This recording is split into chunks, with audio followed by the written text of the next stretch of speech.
nawalay dito. So ito na. Ma'am sir, baba na ho kayo.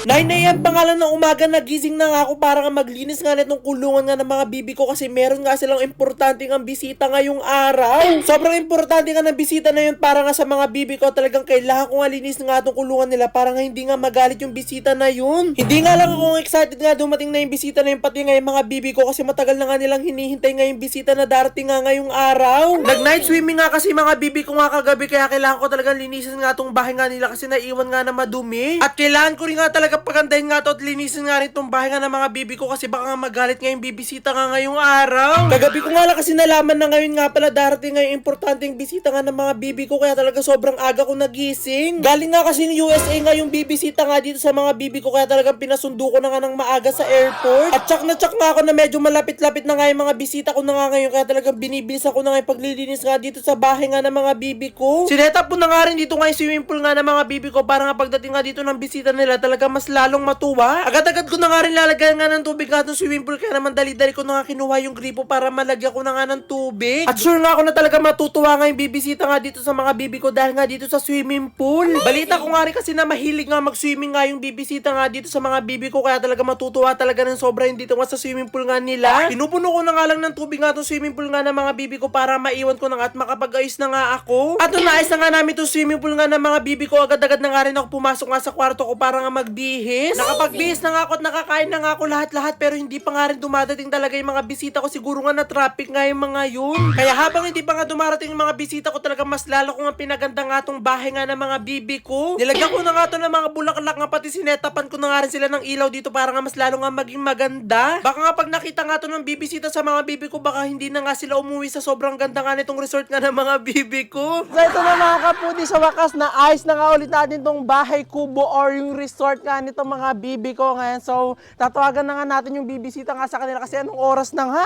Tagal-tagal na, di pa sila dumarating. Ito na. Tawagin natin.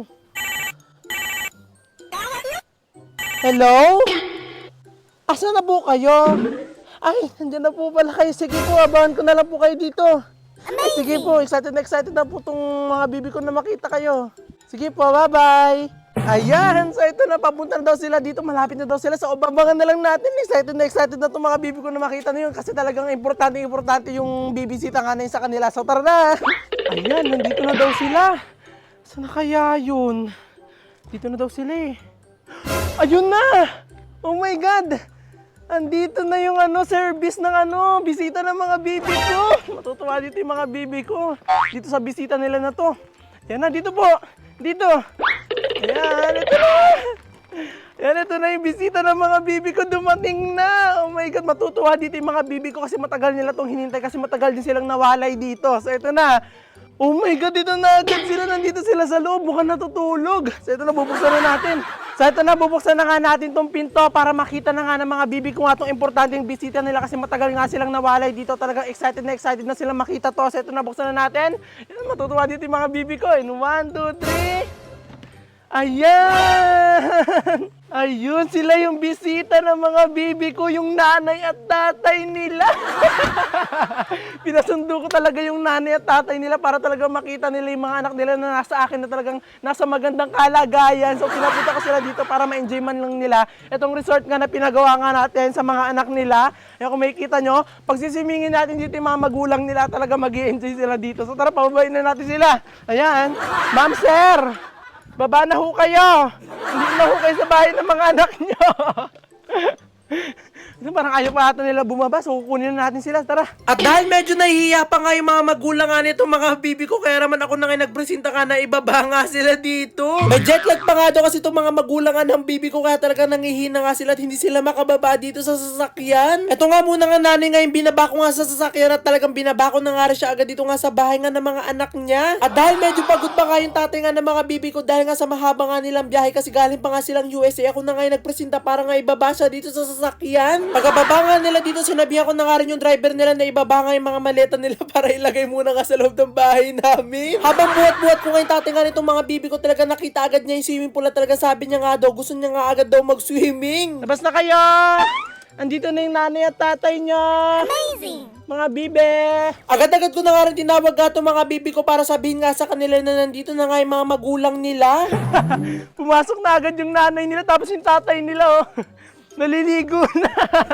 Sa swimming pool, palabasin natin sila. Pumasok na nga agad yung nanay nga nila sa loob nga ng bahay nila para nga kamustahin nga itong mga anak nila. Talagang pinalabas nyo na nga rin lahat nga sa bahay para nga makapag-banding na nga silang lahat. Nagtatapo nga itong tatay nga ng mga bibi ko kasi mag-isa nga lang daw siya nagsiswimming kaya naman tinawag niya nga yung asawa niya. At dahil malakas nga ang toyo ng tatay nga ng mga bibi ko kaya naman hindi na nga nakatiis yung nanay nga nila. Sinamahan na nga rin itong lumangoy nga dito sa swimming pool. At medyo na-overwhelmed pa nga itong mga anak nga nila at talaga nagugulat at hindi sila makapaniwala na kasama na nila yung magulang nila dito sa kanilang bahay. Inaya na nga nitong magulang nga ng mga bibi ko na maligo na nga yung mga anak nila kaso parang ayaw pa ng mga anak nga nila na maligo. Kaya silang dalawa nga daw muna mag-enjoy nga dito nga sa swimming pool habang hindi pa daw naliligo yung mga anak nila. At habang naliligo nga itong mga magulang nga nila, medyo naiingit na nga itong mga anak nila at mukhang gusto na nga maligo nga dito sa swimming pool. Ayaw pang maligo ng mga bibi ko. Samahan nyo na yung magulang nyo maligo.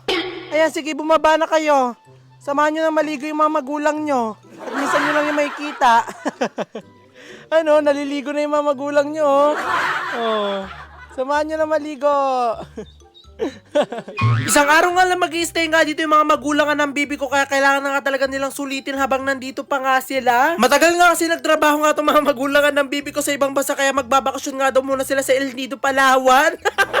Sila nga lang dalawa magbabakasyon nga doon kaya talagang kailangan na nga sulitin itong mga anak nga nila na makasama nga nila yung magulang nila. At mukha nga maliligo na nga itong mga anak nga nila dito sa swimming pool kaso mukha nga nagkakahiyaan pa nga sila kung sino mauunang ang tatalon. Pagkaanak pa nga lang kasi nga ng nanay nila talagang iniwan na nga agad sila at ibang bansa na nga agad itong mga magulang nila. Kaya habang nasa ibang bansa nga itong mga magulang ng bibi ko, sa akin nga muna sila pinaiwan para nga alagaan. Medyo hindi pa nga nakikilala nga nitong mga bibi ko nga yung magulang nila kasi itlog pa nga lang itong mga bibi ko talaga umalis na nga at nag-ibang bansa na nga agad itong mga magulang nila. At bumalik na nga tayo dito mukhang dito pa nga lang sa mga oras ito nagpa-practice na nga yung mga magulang nga ng mga bibi ko na lumangoy kasi nga pupunta nga sila ng El Nido, Palawan bukas. At sa wakas nga maya-maya nga rin meron na nga dito mga tumalon nga na anak nga nila talaga nakikisama na nga silang lumangoy nga dito sa swimming pool. Mukhang ayaw nga ng ibang mga kapatid nga nito mga bibi ko na sumama nga dito at makibanding nga sa magulang nila kasi konti nga lang yung nakikisama nga lumangoy. At dahil hindi pa nga alam nga ng mga bibi ko nga yung pangalan nga ng nanay at tatay nga nila kaya naman sinabi ko nga sa kanila. Sinabi ko nga sa kanila na ang pangalan nga ng magulang nila ay si Julian at si Victor. At laking tuwa nga nito mga bibi ko nung nalaman nga nila yung pangalan ng magulang nila. Kaya talaga nagulat nga itong mga magulang nga nila kasi sila nga yung bisita pero kumain nga ng boodle fight yung mga anak nga nila. At talagang pinapanood ko na nga lang silang lahat nga dito habang nagbabanding-banding nga.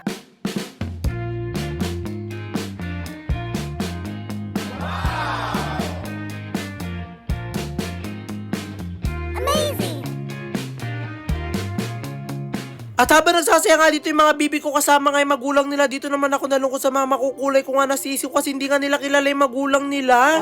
Hindi ko kasi alam mga sisiw ko kung sino ang magulang nyo. Nabili ko na kasi kayo sa sa harap ng simbahan. Kaya hindi natin mapapapunta dito mga magulang nyo.